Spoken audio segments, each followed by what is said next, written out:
Olá, meus queridos! O tema de hoje é sobre a proteção do trabalho da mulher.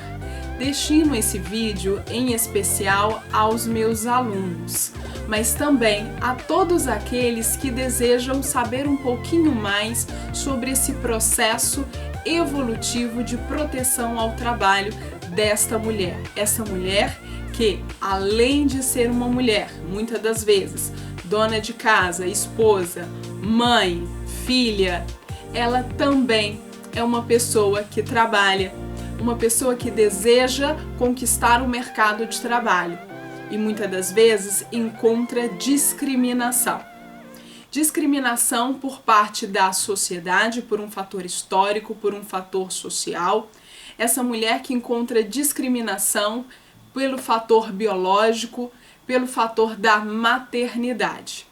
Fato que, para evitarmos ou minimizarmos essa discriminação, importa termos uma norma protetiva. Importa o Estado pensar nessa mulher para trazer então uma igualdade. Pois bem, mulher na sociedade industrial. Quando nós falamos a mulher na sociedade industrial, dentro desse processo de industrialização, a identificaremos como meia força dócil. Mas como assim? Por que a mesma é considerada como meia força dócil? Mulher é aquela que substitui, dentro desse primeiro processo de revolução industrial, substitui o homem, assim como as crianças que passam a substituir o homem, não pelo seu conhecimento, não pela sua habilidade, mas sim por ser aquela que se sujeita, se submete, é mais submissa, aquela que não reivindica. Sabemos que durante esse primeiro período da Revolução Industrial não tínhamos a proteção ao trabalhador, não tínhamos normas mínimas, não tínhamos limites. O que nós tínhamos é a liberdade de contratar, a liberdade de estabelecer o empregador as suas próprias regras. Vivíamos então aqui diante do princípio da liberdade. E quando nós falamos de liberdade, o que nós temos? Manda quem pode, obedece quem tem juízo, obedece quem tem necessidade. E assim, a mulher diante da necessidade de alcançar um emprego para complementar a sua renda familiar, aceitava as péssimas condições de trabalho. Então, durante esse período, havia-se aqui longa jornada de trabalho. Durante esse período, além da jornada de trabalho, não havia uma preocupação com o ambiente de trabalho. Então, ambiente altamente insalubre. E nós sabemos também que, apesar das longas jornadas de trabalho, o que nós tínhamos eram salários baixos, não condizentes com essa jornada, não condizente com a atividade exercida. Avançando ao longo da história um pouquinho mais e pensando nas normas de proteção, e mais especificamente nas normas de proteção da mulher, nós identificaremos no Brasil, especificamente, um decreto-lei em 1932. E aí já identificamos, por meio desse decreto, a discriminação antes existente à mulher. Pois esse decreto veio estabelecer que agora a mulher passa a ter direito ao voto. Então, com isso, nós já afirmamos que não no primeiro momento a mulher tem voz na sociedade, mas tão somente posteriormente a uma conquista desta mulher, a mesma passa a alcançar alguns direitos. Quando essa mulher ela passa a entender o seu valor, ela passa a reivindicar e o Estado identifica a real necessidade desta mulher ser inserida na sociedade, não apenas como a mulher servil, não apenas como a mulher dona de casa, não apenas como a mulher esposa, a mulher mãe, não desfazendo da mulher esposa, não desfazendo da mulher mãe, muito pelo contrário, é muito louvável e vamos aqui parabenizar a todas as mães, a todas as donas de casa, ao qual o serviço nunca para, como diz a minha própria mãe. Enfim, voltando aqui, vamos então identificar, por meio desse decreto-lei, que a mesma passa a ter direito ao voto. Isso em 1932, então assinado essa lei por Getúlio Vargas. Ok, avanço aqui Dentro deste mesmo período, em 1932, há um outro decreto-lei. Esse outro decreto-lei, ele veio regulamentar o trabalho da mulher. Mas veio regulamentar o trabalho da mulher onde especificamente? Veio regulamentar o trabalho da mulher em estabelecimentos industriais e comerciais. Quando veio regulamentar, estabeleceu a vedação a esta mulher ao trabalho noturno. Então, vejamos, nós temos aqui uma norma de proteção à mulher que regulamenta essa atividade, que estabelece então essa possibilidade dela trabalhar nesses locais, mas sendo vedado o trabalho da mulher em horário noturno. Identificamos até mesmo convenção internacional ao qual veda, neste primeiro momento, o trabalho também da mulher.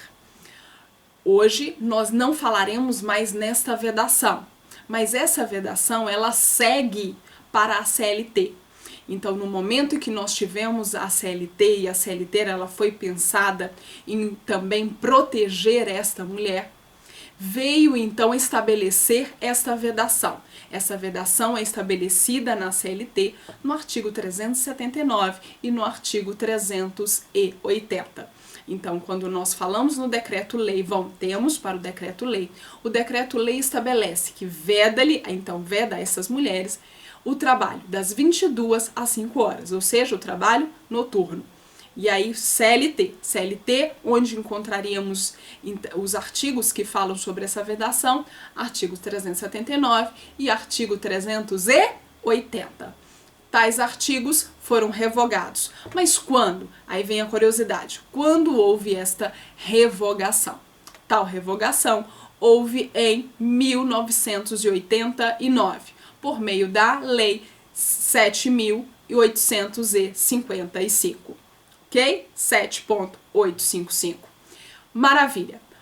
Agora, estamos avançando e retrocedendo, só para nós entendermos todo esse processo evolutivo, essa construção de proteção à mulher. Ok, dentro desse decreto de 32, estabeleceu, dentro dessa regulamentação, vamos pensar agora nessa mulher grávida, nessa mulher gestante. Quando nós pensamos nessa mulher grávida, nessa mulher gestante, nós temos de pensar numa determinada proteção, onde há um determinado limite para o seu labor e, posteriormente, há então o direito a uma determinada licença. E aí esse decreto estabelece uma proibição ao trabalho dessa mulher grávida nas últimas 4 semanas. Então, 4 semanas antes do parto, 4 semanas antes do parto, é proibido o trabalho. Até quando? Até 4 semanas após o parto. É o que estabelecia o decreto. Ok, só que vamos identificar o seguinte: se esta mulher não comunicasse previamente, não houvesse a comunicação prévia determinada no parágrafo 1º ou a sua inexatidão, isentaria o empregador da responsabilidade no que concerne ao disposto neste artigo. Então, voltemos aqui. Vamos lá. Esta mulher, ela tinha a obrigação de notificar o seu empregador antes de completar 4 semanas antes do parto. Se ela não notificasse, a falta da notificação isentaria o empregador da responsabilidade no que concerne o artigo 7º, a proteção que era dada à mesma. O artigo 9º vem complementar isso, vem dizer para nós o seguinte: olha, se é proibido o trabalho da mulher, lembre-se, essa mulher, ela está grávida, ela necessita então de cuidados, ela necessita de alimentos. E quando nós pensamos em alimento, nós pensamos então que também no salário. Salário aqui, verba de natureza alimentar. Salário que traz ao empregado, à empregada e aos seus dependentes uma vida digna. Ok. Com isso, o que nós teremos é o seguinte: artigo 9º. Tem direito a esta mulher a um auxílio correspondente à metade dos seus salários. Perfeito, perfeito. É um avanço, né? Posteriormente vamos identificar aqui novos avanços, né? E aí chegando na Constituição Federal. Mas, dentro desse primeiro momento que nós não tínhamos aqui essas proteções, não tínhamos esse direito da mulher se afastar, esse direito ao auxílio, grande foi o avanço durante aquele período. Ok, com isso, nós passaremos agora, depois de entendermos o que estabeleceu esse decreto que estabeleceu uma proteção, então, à mulher gestante, esse decreto que veio estabelecer que a mesma tem direito à metade do seu salário integral durante esse período. Esta mulher que tem a obrigação de notificar o empregador antecipadamente, se não identificar, haverá o que? Uma isenção da responsabilidade por parte do empregador, isso nós já entendemos. Agora, pensemos dentro de todo este processo que no combate à discriminação à mulher, nós temos a CLT, que nós já começamos a comentar dentre dois artigos, o artigo 379 e o artigo 380, isso só confirmei aqui, 379 e 380, que falou para nós sobre a vedação do trabalho noturno, que hoje nós não temos mais estes artigos. Nós temos de identificar, temos da proteção do trabalho da mulher, capítulo 3, da proteção do trabalho da mulher. E quando nós falamos dentro da CLT, da proteção do trabalho da mulher, nós identificaremos aqui proteção à maternidade, limites ou vedações ao empregador em determinadas práticas, jornada de trabalho, nós identificaremos também a força muscular limite que essa mulher ela consegue suportar. Enfim, são várias regras, várias proteções que nós trataremos ao longo desse vídeo. Mas antes de avançarmos sobre a CLT, vamos retroceder aqui um pouquinho. Professora, a senhora está falando muito rápido, então vamos falar aqui um pouquinho mais devagar? Sim, vamos. Constituição Federal. A Constituição Federal de 1988 é aquela que mais avançou em relação à proteção, à garantia de direitos fundamentais, de direitos sociais. Então não poderia deixar aqui de fora a proteção da mulher para trazer aqui uma igualdade e evitar a discriminação, ou seja, combater a discriminação. Quando nós falamos na Constituição Federal, eu inicio um artigo. Qual artigo? Artigo 5º da Constituição Federal.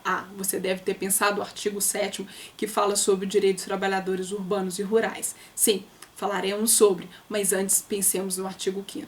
O que diz o artigo 5º no seu primeiro inciso?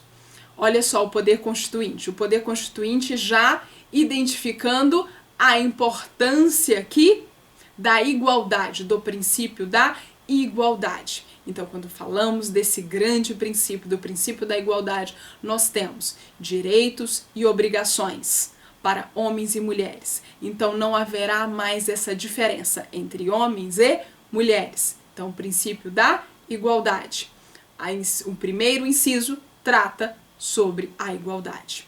Ok, então bastaríamos ficar neste artigo, neste inciso, nem precisaríamos estudar os outros para sabermos que nós não poderemos aceitar, nós não poderemos aqui identificar nenhuma regra que diferencia homens e mulheres, seja na sua contratação, seja posteriormente aqui na mesma vir a mudar o seu quadro de carreira, ou seja, em qualquer discriminação que venha a colocar a mulher em segundo plano ou sendo diferenciada, tem um tratamento diferenciado ao homem para diminuir a sua competência. Ok, agora vamos ao artigo 7º da Constituição. Artigo 7º da Constituição Federal estabelece para nós, no inciso 20 e inciso 30, dois importantes incisos que nos diz: proteção do mercado de trabalho da mulher mediante incentivos específicos, nos termos da lei. Então, volta. Nós temos aqui a Constituição estabelecendo, olha, protegemos, vamos lá, poder legislativo, estabelecer normas, estabelecer leis infraconstitucionais que proteja o mercado de trabalho da mulher. Maravilha! E aí nós, posteriormente, faremos aqui a leitura de legislação infraconstitucional. E aí, mais especificamente, sobre a CLT, que é de 1943, mas que sofreu várias alterações dentro desse capítulo 3 para trazer uma maior proteção e um combate à discriminação e, assim, inserir a mulher no mercado de trabalho, dando a mesma condição de igualdade na sua competição com o homem. Ok, inciso 30, artigo 7º, inciso 30. O que nos diz?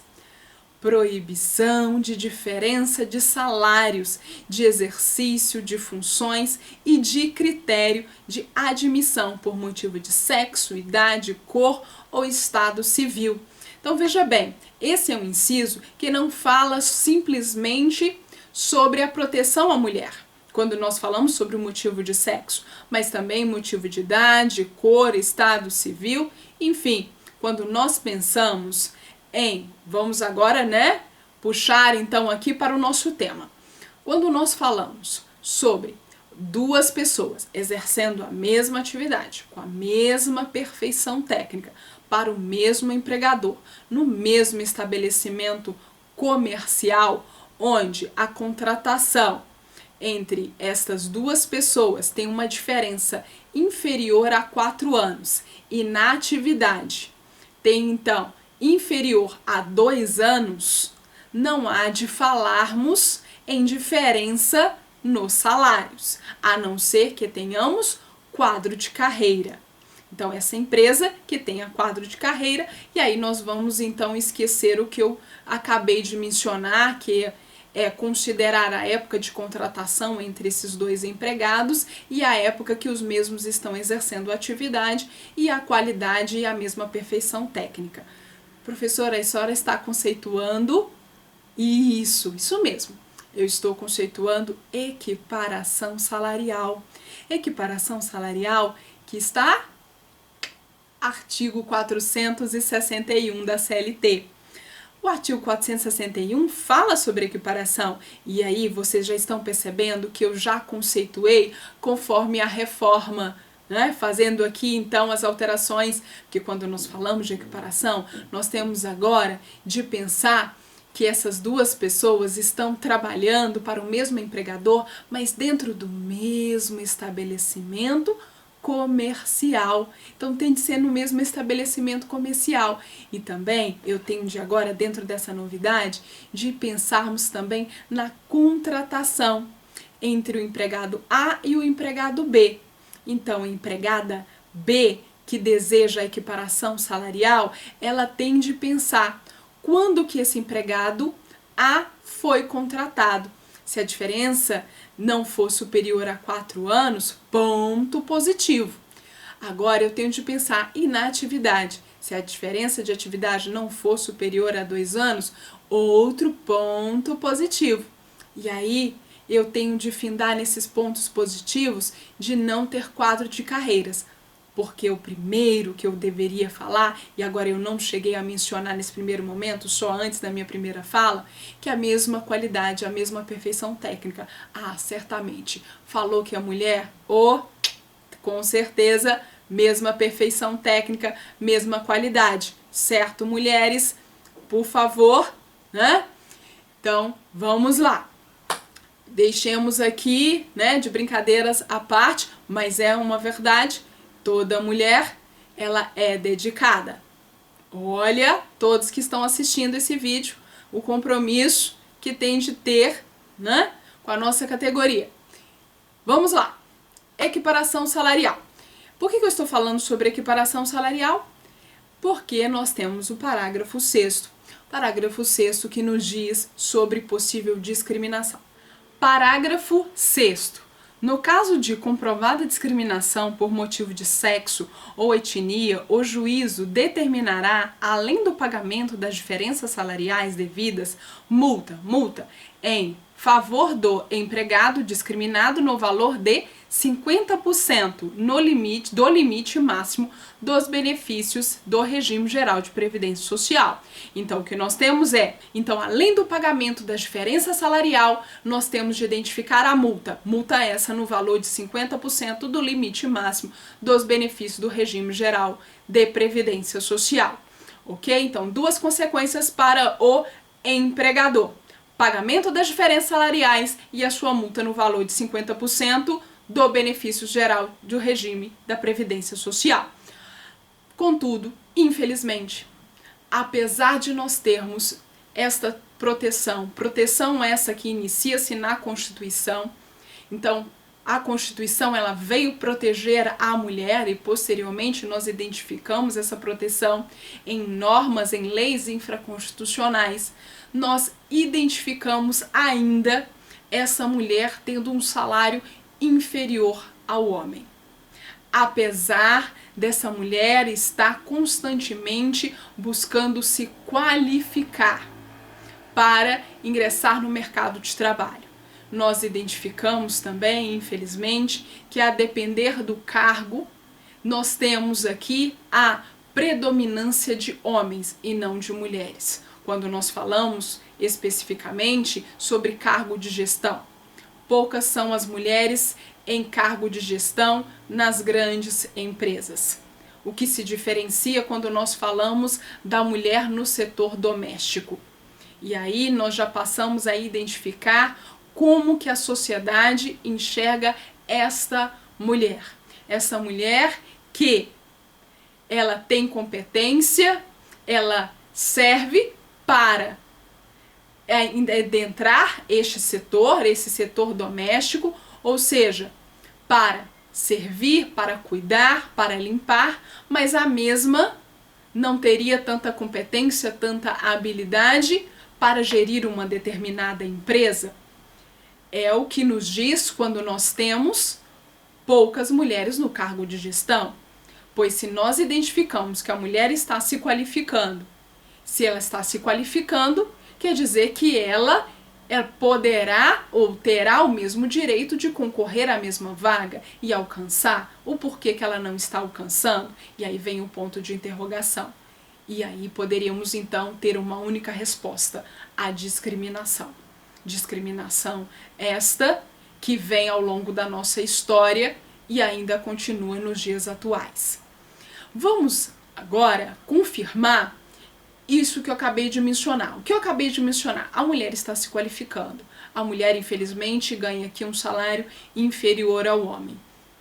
Isso eu comprovo por meio, então, de pesquisa realizada pelo Instituto Nacional de Estudos e Pesquisas Educacionais, qual demonstrou que o nível de instrução das mulheres é superior ao dos homens. Dados do Censo de Educação Superior, referente a 2017, mostram a predominância das mulheres na educação superior. Elas são, hoje, 55% dos estudantes ingressantes, 50% dos matriculados, 61% dos concluintes dos cursos de graduação.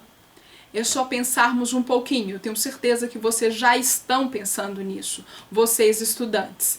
Pensemos não apenas no seu curso, não apenas na sua sala, mas pode se iniciar pela sua sala.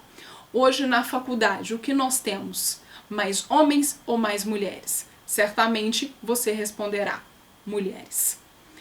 Pesquisa realizada pelo IBGE nos diz que a remuneração média das mulheres, veja bem, remuneração em 2018, ou seja, bem recente, mulher ganha 79,5% do rendimento médio recebido pelos homens.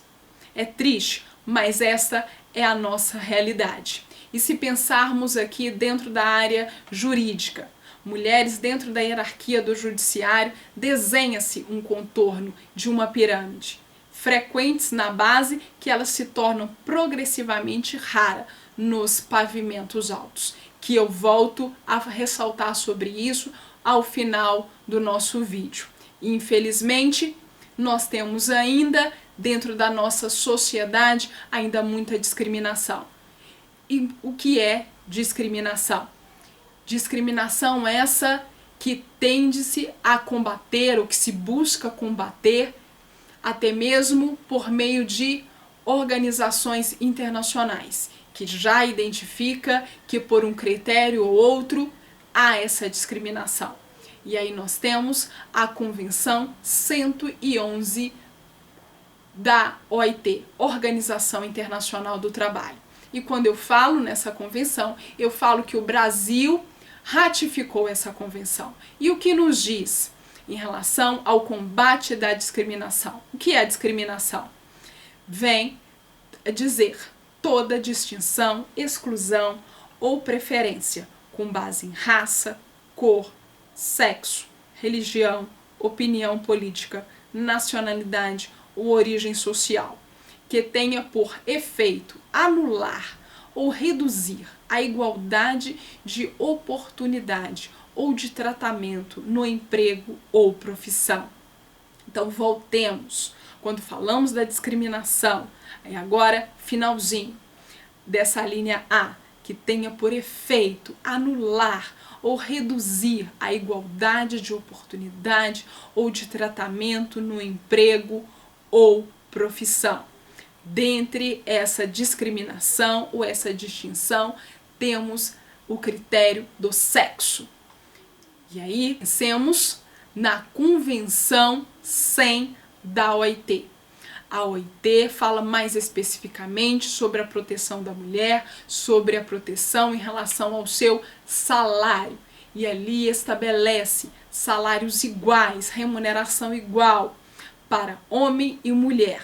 Então, igualdade de remuneração para a mão de obra masculina e a mão de obra feminina, para um trabalho de igual valor.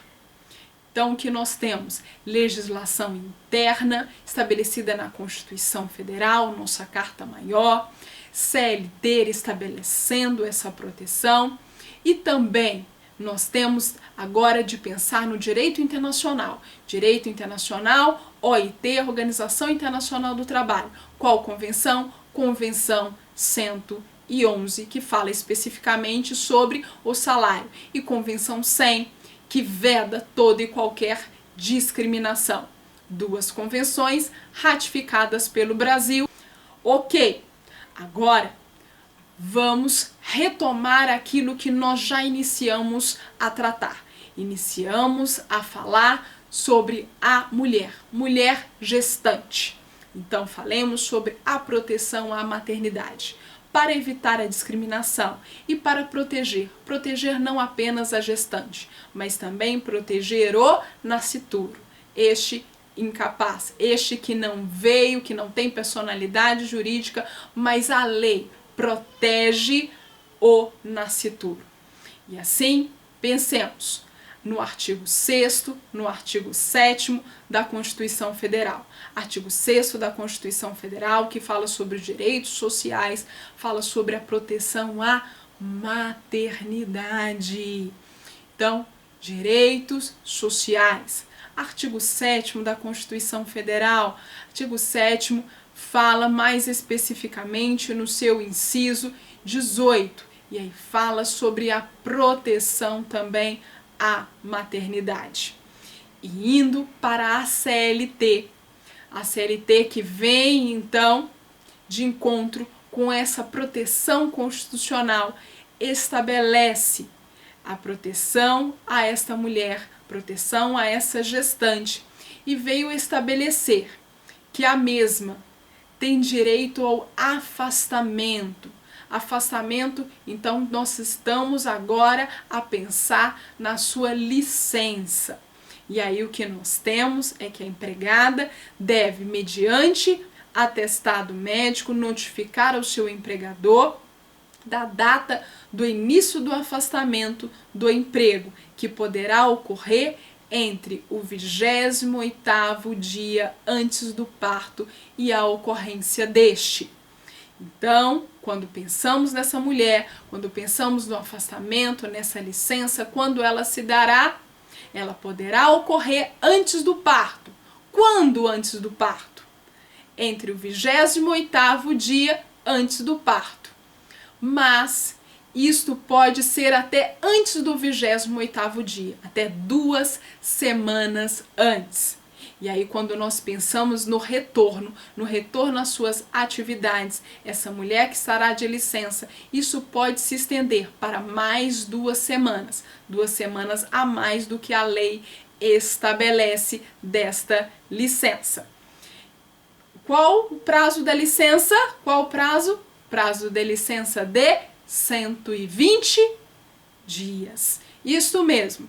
Ok, agora, antes de prosseguirmos nessa proteção à maternidade em si, estabelecida na CLT, vamos pausar aqui os artigos da CLT e vamos para uma outra lei. Qual lei? A Lei 9.029 de 95. A Lei 9.029 de 95, para evitar a discriminação em relação à mulher, estabelece que constituem crime as seguintes práticas discriminatórias: exigência de teste, exames, perícia, laudo, atestado, declaração ou qualquer outro procedimento relativo à esterilização ou estado de gravidez. Aí avança no próximo inciso: a adoção de quaisquer medidas de iniciativa do empregador que configure o empregador não observe o que está estabelecido no artigo 2º e exija, por exemplo, testes de gravidez. Então, quando nós pensamos, a mesma está concorrendo a uma determinada vaga e estabelece que antes da sua contratação, a mesma deve se submeter a um teste de gravidez. Qual é a intenção deste teste de gravidez? Só temos uma intenção, a intenção da não contratação dessa mulher, caso ela esteja grávida. Não estando grávida, ok, eu posso pensar se eu vou contratá-la ou não, eu, empresa. Fato que, se porventura vier a violar estas regras, há uma pena de detenção de 2 anos e multa. Se não tivéssemos este artigo 2º nesta lei 9.029 de 95, nós poderíamos pensar na exigência, por exemplo, então, de teste de gravidez, ou seja, essa empresa poder exigir para a contratação ou não dessa mulher? E aí? O que vocês me responderiam se não tivesse esse artigo 2º da Lei 9.029 de 95? Alguns poderiam me responder: professora, não tendo, quer dizer que o empregador passa, quem sabe, até essa possibilidade. Outros já diriam: não, que isso, é um absurdo, não pode exigir. Ok, vamos lá. As duas respostas eu falaria: fundamente com base na lei, em artigos, que abre essa possibilidade ou não possibilidade desta empresa exigir atestado médico. Porque até agora a sua resposta está no achômetro. Então, voltemos. Eu poderia tão somente utilizar artigo da Constituição Federal. Artigo da Constituição Federal que fala para nós sobre o direito à intimidade. Sim, a sua gestação é um critério íntimo, está relacionado com a sua vida privada, com a sua intimidade. Nada tem relação com a sua atividade, com a sua função. Então estaria violando o empregador os limites do seu poder de direção, pois violaria a minha intimidade, a minha vida privada, a não ser que, aí sim, é permitido que tenhamos uma atividade onde não possa essa mulher trabalhar, pois colocaria em risco a sua vida e a vida, então, do nascituro. Ok, aí nós temos essa permissão, perfeito, mas não sendo este o caso, E se nós não tivéssemos essa lei, nós utilizaríamos tão somente o artigo 5º, inciso 10 da Constituição Federal. Não tem aquele artigo, né? Coringa? Esse é o artigo coringa. Quando nós falamos sobre o direito à intimidade, sobre o direito à personalidade. Aí poderíamos até posteriormente aqui, né, vamos pensar em artigos infraconstitucionais, então o Código Civil, né, artigo 12 e seguintes. Ok, fato que nós temos uma lei, ótimo, né, para não deixar dúvidas para aqueles espertinhos. Avançando mais um pouquinho, agora voltemos para a CLT. A CLT, nós já começamos aqui a tratar sobre a proteção à maternidade, e quando nós falamos sobre essa proteção à maternidade, seria pouco mencionarmos a sua licença maternidade. Nós temos de avançar para uma estabilidade a essa gestante. E quando nós falamos a estabilidade dessa gestante, nós temos da confirmação da gravidez até 5 meses após o parto. Isso encontra-se onde? No artigo 10 do ADCT. Isso mesmo. Então, nós temos expressamente previsão legal, previsão constitucional protegendo esta mulher. Agora, vamos para algo que é mais complexo, porque isso penso que é de conhecimento da maioria dos senhores. Mas pensemos agora sobre a confirmação da gravidez no aviso prévio. Então a mesma passa a ficar grávida durante o período do aviso prévio. E aí, se falarmos sobre aviso prévio indenizado, será que a mesma tem direito à estabilidade no aviso prévio indenizado? Porque no aviso prévio trabalhado vocês poderiam dizer que sim. Artigo 391-A nos dá essa resposta e nos afirma exatamente que tem estabilidade. Por que tem estabilidade no aviso prévio? Ora, tem estabilidade no aviso prévio, pois não acabou o seu contrato de trabalho. Conta-se para todos os efeitos aqui, legais, trabalhistas. Então, com isso, se a sua confirmação da gravidez for faltando 2 dias para o fim do aviso prévio, estabilidade, nós vamos deixar aqui esse aviso prévio, vida que segue, essa mulher, ela vai continuar na empresa, não haverá o seu rompimento. Vamos avançar para um outro tópico. Se a gestante só avisa, veja bem, falamos que a mesma tem estabilidade, né? Agora, a sua comunicação. Se a gestante só avisa ao empregador após a dispensa, ela não avisou, ela teve o aviso prévio, terminou o seu aviso prévio, ela foi dispensada, e só depois da sua dispensa, da sua rescisão, que a mesma comunica ao empregador que estava gestante.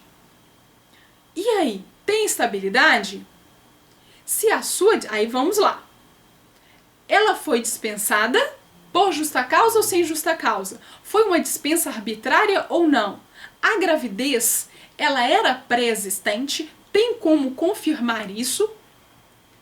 Então, se a sua demissão, se a sua dispensa for arbitrária, ou seja, se a sua dispensa não foi por justa causa, tem ela ponto positivo para pensarmos no retorno desta mulher. Agora, eu tenho de pensar em algo mais importante. Era pré-existente a sua gravidez? Sim, era pré-existente. Ela comprovou isso. Então, agora ela passa a ter direito à reintegração. Isso mesmo, ela será reintegrada. E nós identificamos isso por meio do recurso extraordinário 629.053, que nos diz, vou ler apenas e tão somente aqui uma parte desse recurso extraordinário com repercussão geral. A incidência da estabilidade prevista no artigo 10, inciso segundo do ADCT, somente exige a anterioridade da gravidez à dispensa sem justa causa. Então, perfeito. Tal, então, recurso extraordinário com decisão em 2018. Então, uma decisão bem recente. Ok, então nós já identificamos que a mesma, no 28º dia antes do parto, ela tem direito então à sua licença maternidade. Licença essa maternidade que é de 120 dias. A mesma tem direito à estabilidade da confirmação até 5 meses após o parto. Ela não perde essa estabilidade se ela não comunicar previamente para o seu empregador, como nós já tivemos por meio de decreto em 1932. Então, nós não vamos seguir aqui aquela regra. Agora, pensa em você. Você foi contratada por uma multinacional e ao ser contratada por essa multinacional ela te contratou por um período determinado, período de experiência. Você está no período de experiência, ou um contrato por prazo determinado mesmo, porque neste momento necessitou de ter novos empregados. E aí, tem ela estabilidade? Ou tem você estabilidade? E aí, vamos complicar mais um pouco? Vamos pensar agora não nesse contrato por prazo determinado regido pela CLT, não nesse contrato de experiência, mas pensemos na Lei 6.019 de 74. Na lei, então, que estabelece sobre o trabalho temporário. E aí, tem estabilidade se tivermos a tratar de um trabalhador temporário? Então, vamos. Nós temos uma súmula, a súmula 244 do TST. Então, já entendimento pacificado que se tivermos a tratar de um contrato por prazo determinado, um contrato a termo, e aí, por exemplo, num contrato a termo, contrato de experiência, caso venha a mesma a engravidar neste período, a mesma esteja grávida, tem a mesma estabilidade. Sim, tem a mesma estabilidade. Então, continua. O seu contrato de trabalho não será rompido. Não será rompido. Isso mesmo. Agora, quando nós falamos do trabalho temporário, não há de falar em estabilidade. Pelo menos no dia de hoje, o que nós estamos falando desse vídeo aqui, finalzinho de março de 2020, nós não temos agora esse entendimento por meio do TST, de dar a mesma, entendimento recente, de dar a mesma estabilidade quando falamos do trabalho temporário. Ao contrário, o que nós temos aqui é uma decisão do Pleno do TST de 2019 estabelecendo: o contrato temporário tem regramento próprio e excepcionalíssimo e não se coaduna com a garantia de emprego da gestante e de que as disposições que embasaram a criação do item 3 da súmula 244 do TST não guardam relação com essa modalidade de contratação. Então, a Lei 6.019, que trata aqui dessa relação triangular, onde nós temos uma contratação por um determinado período, esse empregado, desse trabalhador temporário, que o nome já diz é temporário, e aí nós temos um prazo específico, a mesma já sabe quando se irá findar esse contrato, não há de falar em estabilidade. Não estamos aqui a tratar, a abordar aquilo que eu penso ou não a respeito. Estamos simplesmente a mencionar o que vem então sendo entendido atualmente. E aí uma decisão mais recente do Pleno do TST no finalzinho de 2019. Ok? Agora, pensemos aqui nessa licença à maternidade. Já falei sobre a licença maternidade, volto de novo na licença maternidade. Por que você está voltando, professora? Vamos avançar? Está faltando uma informação. Qual informação? Você, eu, penso em adotar. Vamos lá, eu vou adotar uma criança, você vai adotar uma criança? Não, você vai adotar uma criança e eu vou adotar um adolescente. Ok, você que adotou uma criança e eu que adotei uma adolescente. Quantos dias nós teremos de licença maternidade? Aí você diria, eu adotei uma criança, eu tenho direito a 120 dias. Você que adotou uma adolescente não tem direito a 120 dias? Opa, olha a discriminação.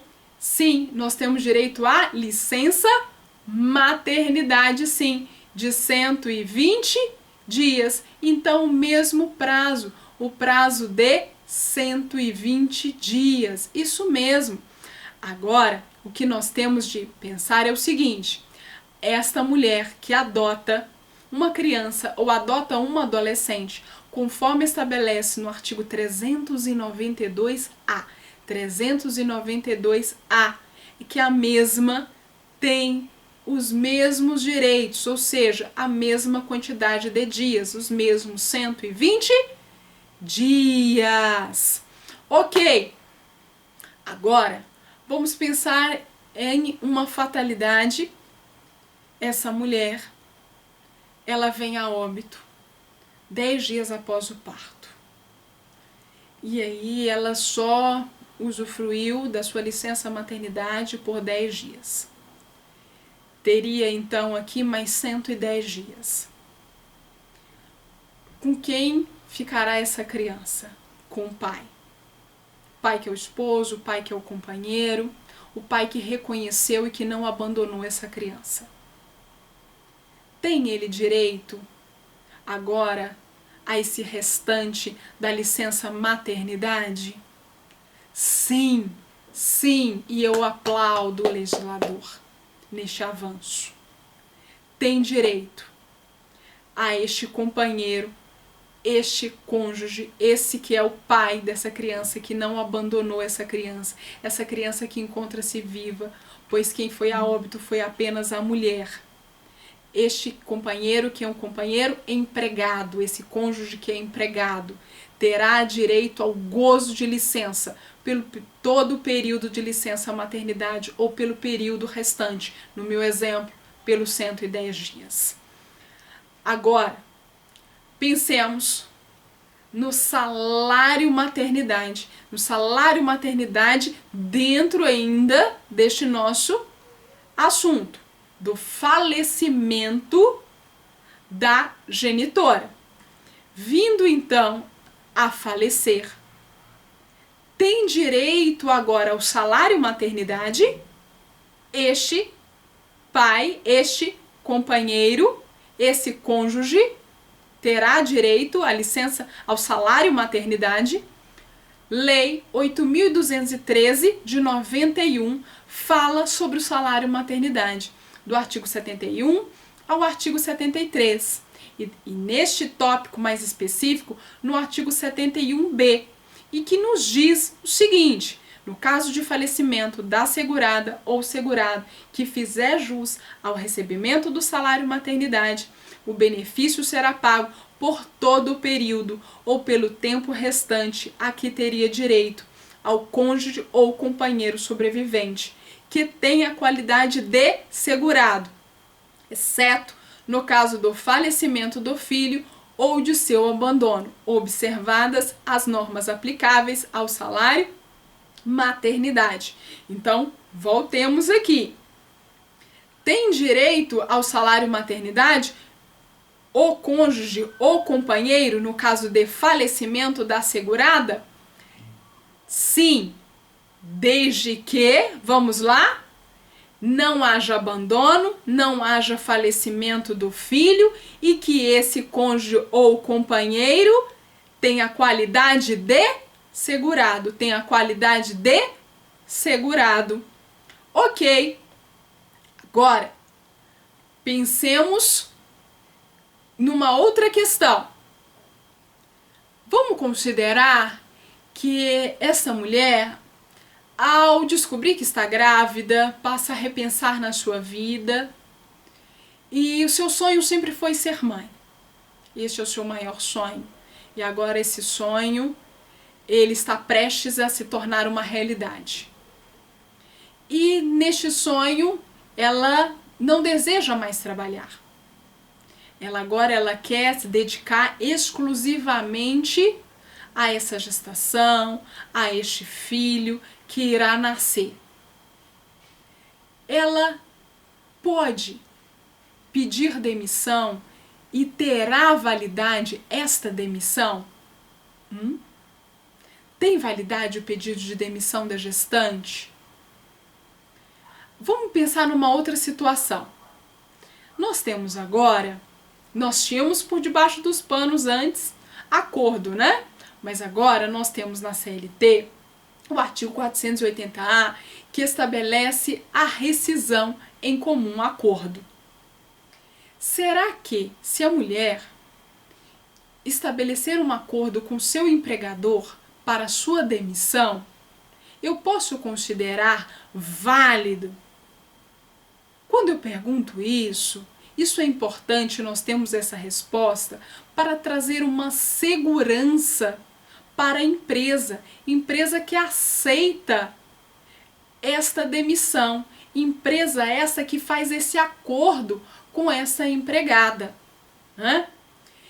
Então vejamos, qual é o entendimento que nós temos hoje? O TST e assim os tribunais vem entendendo que essa proteção à maternidade, assim os juristas, os doutrinadores, que a proteção à maternidade não é apenas para a mulher, para essa mulher empregada, mas também é para o nascituro. E pensando nessa proteção, nós não teremos aqui a validade desse pedido de demissão e agora indo além, essa validade de um acordo entre as partes, sem a presença de um terceiro que venha identificar e venha confirmar que de fato esta era a intenção desta empregada. Porque veja bem, eu falei de um sonho, essa mulher tem um sonho, sempre teve o sonho de ficar grávida e agora está grávida, quer cuidar dessa criança, não quer mais trabalhar. Sim, respeitemos o sonho dessa mulher. Mas nem sempre este é o sonho dessa mulher. Nem sempre ela tem a possibilidade de, mesmo desejando isso, ficar sem o emprego. Nós sabemos que hoje a mulher, ela soma, a sua renda ela é somada ao do seu esposo, ou muitas das vezes é uma mulher que engravida e que nem sequer está casada, ou é uma mulher que deseja dar continuidade e que não identifica nenhum empecilho à sua gestação para dar continuidade na sua carreira, e não há nenhuma impossibilidade mesmo. Mas o que identifica é um assédio existente a cada dia, né, um assédio sutil pela empresa, e com isso chega ao ponto, ela que está mais sensível, de pedir demissão. Então a empresa, ela acaba levando a empregada a pedir a demissão. Isso é que o legislador, isso é que o poder judiciário, isso é que os intérpretes dessa proteção à maternidade deseja evitar. Então, com isso, nós temos o artigo 500 da CLT, para evitar abusos por parte do empregador. Nós temos para a validade da demissão para uma empregada que tenha estabilidade provisória, a necessidade para sua validade de ser feito com a assistência do respectivo sindicato. E se não tiver sindicato da sua categoria profissional, perante a autoridade local competente do Ministério do Trabalho e Previdência Social, ou pela Justiça do Trabalho. Isso encontra-se no artigo 500 da CLT. Perfeito, isso mesmo. Nós estamos aqui na linha correta ao pensarmos que esta é uma mulher que encontra-se agora num critério de vulnerabilidade maior. Agora, vamos para adicional de insalubridade. Como assim, adicional de insalubridade? Adicional de insalubridade, quando eu menciono, eu estou a tratar dessa mulher que quando foi contratada, ela não estava gestante e estava a exercer uma atividade insalubre. Mas agora, com a sua gestação, ela pode continuar a trabalhar nessa mesma atividade, nesse mesmo local insalubre? Pasmem. O legislador da reforma trabalhista, ele identificou que sim, que se for uma atividade de grau médio ou de grau baixo, ela pode continuar a laborar sem problema algum. Mas nós não vamos agora pensar nessa mulher trabalhando em local insalubre. Nem mesmo se for aqui local insalubre de grau aqui baixo. Pois nós tivemos, por meio de recurso este que veio para o TST, onde o TST estabeleceu, por meio de ADIM 59, 38, a inconstitucionalidade desse dispositivo legal. Então, vamos lá. Pode a mulher trabalhar em local insalubre de grau máximo? O legislador já tinha falado, não. De grau médio ou de grau mínimo, o legislador tinha dito que sim. Hoje pode? Não, porque nós temos agora decisão do Supremo Tribunal Federal que é inconstitucional, a mulher não pode laborar em local insalubre.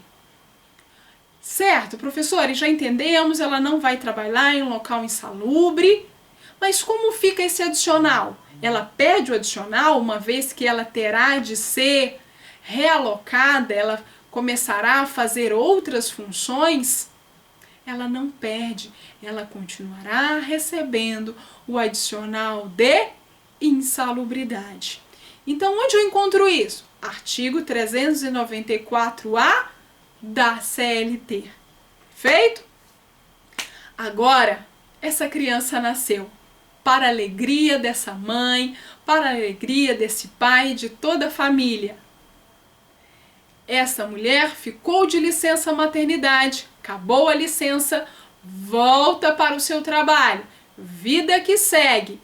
Mas a mesma está amamentando e ela deseja continuar a amamentar.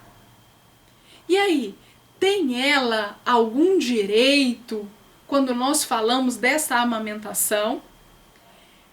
Pensemos na proteção também deste menor. E aí o que nós temos é o artigo 396 da CLT, que nos diz, para então aqui esse bebê até 6 meses de vida, terá direito essa mulher a 2 descansos para amamentação. 2 descansos de meia hora cada um, onde ficará estabelecido os horários desse descanso por meio de acordo, não aqui por decisão tão somente da empresa, mas por meio de acordo entre este empregador e esta mulher mãe. Então, temos direito a 2 intervalos. Então, durante esse período, na verdade, se a sua jornada for de 8 horas, ela irá laborar efetivamente apenas e tão somente 7 horas. Então, dentro da sua jornada de trabalho, de 8 horas no meu exemplo, ela terá então aqui 2 descansos de meia hora cada um. Ok, agora pensemos nessa mãe.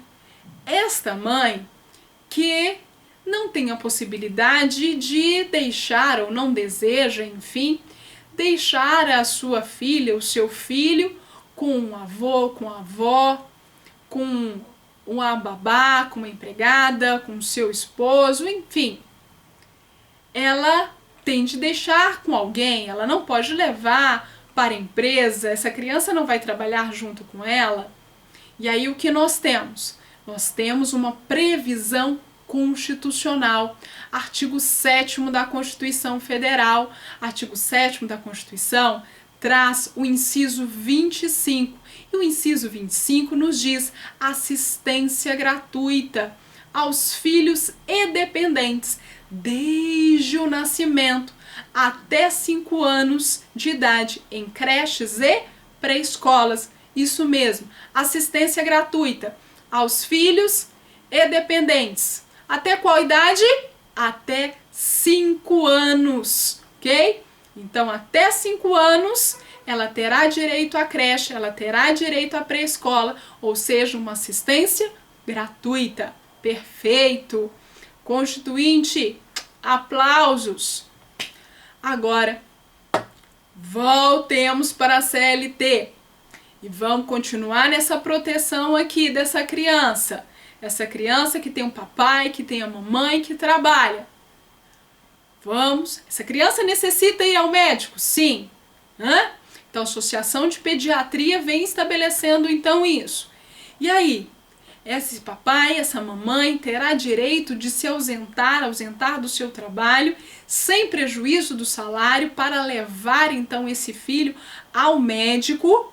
Inciso 11. Por um dia por ano para acompanhar filho de até 6 anos em consulta médica. Por um dia por ano, para acompanhar filho de até 6 anos em consulta médica. Então, um dia por ano, até que o mesmo complete 6 anos de idade, pode acompanhar o seu filho. Não haverá prejuízo do salário. Então, nós estamos falando interrupção e não suspensão do contrato de trabalho. Vamos retroceder um pouquinho? Algo que eu não falei, mas que é super importante. Nesse papai, acompanhar a sua esposa, acompanhar essa que será a mãe do seu filho em exames, em consultas médicas. Tem direito a acompanhar? Tem direito a acompanhar. Em quantas consultas? Até 2 dias, para acompanhar em consultas médicas e exames complementares. Professora, a senhora não chegou a falar, mas essa gestante, ela, já que o pai, dessa criança tem direito a acompanhar essa mãe em até 2 dias, quantos dias essa mãe tem para ir ao médico, para fazer exames, para identificar que está tudo correndo bem com essa criança que está no seu ventre? Ela tem direito aqui no mínimo a 6 consultas e quantos exames forem necessários durante a gestação, ok? Agora, já que estamos a tratar do artigo 473, importa destacarmos algo que é novo, por isso eu abro parênteses para tratar do inciso 12, que foi incluído por meio da Lei 13.767 de 2018, que fala para nós que isso é tanto o homem quanto a mulher. Isso não é algo da mulher especificamente, mas é um direito de todo e qualquer empregado. De 3 dias em cada 12 meses de trabalho, em caso de realização de exames preventivos de câncer devidamente comprovada. Então, pensando aqui neste empregado que venha realizar exames periódicos de câncer, o mesmo tem direito, sem prejuízo do seu salário, até 3 dias em cada 12 meses de trabalho. Ok. Agora, voltemos para a proteção à intimidade. Eu falei para vocês que, se nós não tivéssemos nenhum artigo falando sobre a vedação de teste, bastaríamos aqui o artigo 5º, inciso 10. Da mesma forma, quando nós pensamos sobre a revista íntima, será que a empresa poderia submeter essa mulher a uma revista íntima? Revista íntima para evitar furtos? Por qualquer fundamento, por qualquer motivo, o empregador teria esse direito dentro aqui do seu poder de controle, do seu poder de fiscalização? Não. E isso está expressamente estabelecido no seu artigo 373-A. Mas é aquele artigo que está estabelecido que, se não tivesse, bastaríamos o artigo 5º, inciso 10 da Constituição.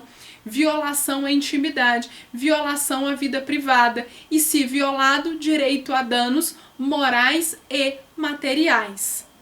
E isto segue por meio de uma lei recente, a lei de 2016, a lei 13.271. A lei 13.271 de 2016 estabelece então aqui multa para este empregador que vier a desrespeitar essa vedação, que vier a submeter a esta mulher a revista íntima, e que tal multa poderá ser dobrada caso venha a ter reincidência. E tal multa, ela será então aqui destinada a órgãos de proteção da mulher. Ok? Então nós temos aqui expressamente estabelecido essa proteção à intimidade e, falando mais especificamente nessa vedação à revista íntima, no artigo 373-A e a lei 13.271 de 2016, que fala sobre a multa essa que depois esse mesmo artigo nos diz que, apesar de termos a multa ou além de termos a multa, isso não retira indenização material, moral e nem esse empregador responder dentro da seara penal. Ok, agora vamos retomar uma lei que nós falamos, aquela lei que fala que é crime o teste de gravidez. Para mencionar o artigo 4º. O artigo 4º dessa lei 9.029 de 95 diz sobre o rompimento das relações de trabalho por um critério de discriminação. Como assim? Poderia dar um exemplo? Sim. Vamos lá, essa mulher ela foi contratada, passa a laborar em uma determinada empresa, em uma determinada instituição, uma determinada associação, uma determinada fundação. E depois de um tempo muda o seu gestor, e esse é um gestor que discrimina a mulher, que não aceita aqui trabalhar com mulheres. E com isso dispensa todas as mulheres do seu setor, fator discriminatório. Ou aquela empresa que identifica ou que tem um preconceito em relação à mulher gestante, preconceito esse que chega a dizer o seguinte, ou a ter determinada prática: a mulher que ficar grávida, ela não terá vida útil na empresa, pois certamente cairá a sua produção. Então, vamos demiti-la tão logo termine a sua estabilidade. Esta é a política da empresa. Ou seja, uma empresa que não dá oportunidade para que essa mulher consiga comprovar que nada mudará. Ou quem sabe irá mudar, mas irá mudar para melhor. Então, comprovando seu critério discriminatório, esta mulher ela passa a ter aqui alguns direitos. Direito número 1, direito à reintegração. E com a sua reintegração, eu tenho de pensar naquele período que ela esteve afastada. Então, durante aquele período que ela esteve afastada, ela vai ter direito a todo esse salário, durante aquele período que ela foi demitida até o seu retorno, até o seu ingresso. Ok, mas ela tem uma outra opção. Ela tem a opção da percepção em dobro da sua remuneração do período de afastamento. Tudo isso sempre corrigido. Seja então aqui a sua percepção em dobro, seja o seu ressarcimento integral durante o período do seu afastamento. Fato que o artigo 4º diz que se houver o rompimento da relação de trabalho por ato discriminatório, cabe ao empregador, ou seja, é facultado ao empregador, optar pela reintegração ou pela percepção em dobro da sua remuneração durante aquele período de afastamento. Quero destacar que tal artigo não fala apenas especificamente em relação à mulher, mas vamos aqui pegarmos esse artigo para a proteção também da mulher, se houver a discriminação. Então, estes foram os tópicos a serem abordados na aula de hoje, dentro desse tema da proteção do trabalho da mulher. Nós poderíamos aqui continuar a tecer novos comentários, novas proteções, mas estes foram os assuntos que eu considerei mais relevantes para esta aula. Dúvida que os senhores tenham tido ao longo da minha exposição, fiquem à vontade para colocar as suas dúvidas aqui no canal, que eu terei o maior prazer em responder.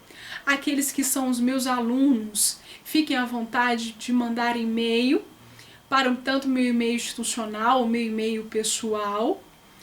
E apenas e tão somente para curiosidade, infelizmente, como eu já havia mencionado, ainda nós temos uma grande discriminação. Nós já avançamos bastante. Só de pensarmos em proteção constitucional já temos um grande avanço, mas nós sofremos ainda muito preconceito. E se nós pensamos então nesse preconceito, para comprovação, eu trago aqui que mulheres são 52% da população brasileira.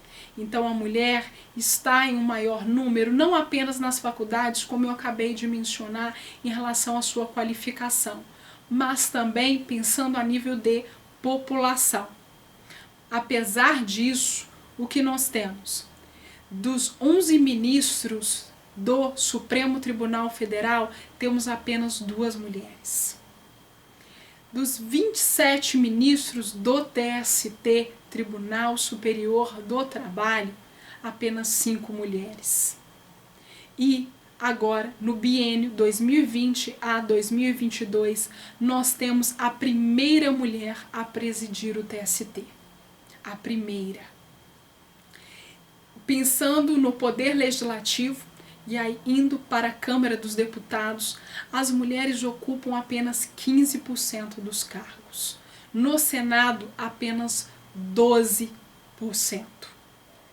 Enfim, alguns paradigmas já foram quebrados, mas luta ainda nós temos de ter. A luta é árdua. O IBGE nos diz que apenas 37,8% dos cargos de chefia no Brasil são ocupados por mulheres. Já havia mencionado sobre os cargos de gestão, mas não tinha dito para vocês ainda em percentual. Continuemos a avançar e vamos ocupando o nosso espaço. Muito obrigada, até o próximo vídeo.